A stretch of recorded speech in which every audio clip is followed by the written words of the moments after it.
André Frassa pour le groupe Les Républicains. N'en rajoutez pas là, tout est plein. Merci, Monsieur le Président. Ma question s'adresse à Monsieur le ministre de l'Europe et des Affaires étrangères. Monsieur le ministre, depuis plus de 30 ans, le conflit qui ensanglante la région du Kivu et plus largement l'Est de la RDC ne cesse de préoccuper la communauté internationale sans pour autant qu'elle prenne une position claire et sans ambiguïté. À chaque action des milices, à chaque drame, une condamnation, un soutien et rien de plus.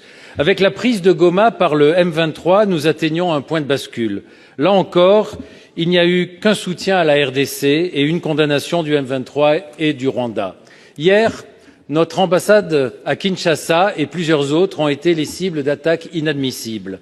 Pour autant, ces actes condamnables en disent long sur la perception par l'opinion locale de l'inaction de la communauté internationale face aux crimes de guerre commis en République démocratique du Congo.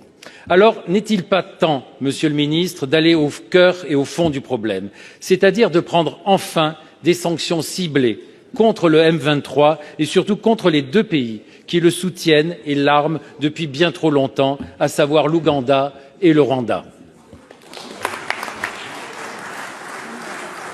Monsieur le ministre de l'Europe et des Affaires étrangères, pour répondre à la question, Monsieur Barrot. Monsieur le Président, Mesdames et Messieurs les sénateurs, Monsieur le Sénateur, avec vous, je veux rendre hommage aux agents et aux diplomates de notre poste à Kinshasa qui a été pris d'assaut hier, dont un des bâtiments a été incendié, ce qui me permet de rappeler qu'ils sont bien souvent en première ligne pour défendre nos intérêts dans des situations extrêmement difficiles et que leur engagement, leur dévouement et leur courage forcent notre admiration et notre respect. S'agissant des événements que vous évoquez à l'est de la République démocratique du Congo, la France condamne fermement l'offensive menée par le M23 et soutenue par les forces armées rwandaises. Elle porte atteinte à l'intégrité territoriale et à la souveraineté congolaise. Elle aggrave une crise humanitaire qui est d'ores et déjà la deuxième la plus grave sur toute la planète, en ayant provoqué depuis le début de l'année plus de 400 000 déplacements de population, après les 2 millions de personnes déplacées l'année dernière, et en mettant à rude épreuve les forces onusiennes, la MONUSCO, qui sur place protège les populations civiles et dont 3 casques bleus ont d'ores et déjà payé de leur vie leur engagement au service de leur protection. Dans ce contexte, la France se mobilise. Le président de la République, ces derniers jours, s'est entretenu avec les 2 chefs d'État ainsi qu'un certain nombre d'autres dans la région pour créer les conditions du rétablissement du dialogue.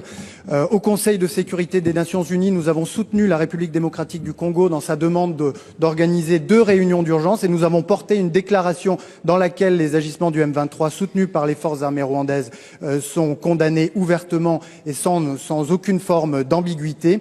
Et avant-hier à Bruxelles, c'est sous notre impulsion que la haute représentante de l'Union européenne a à son tour condamné cette offensive et appelé à un cessez-le-feu immédiat.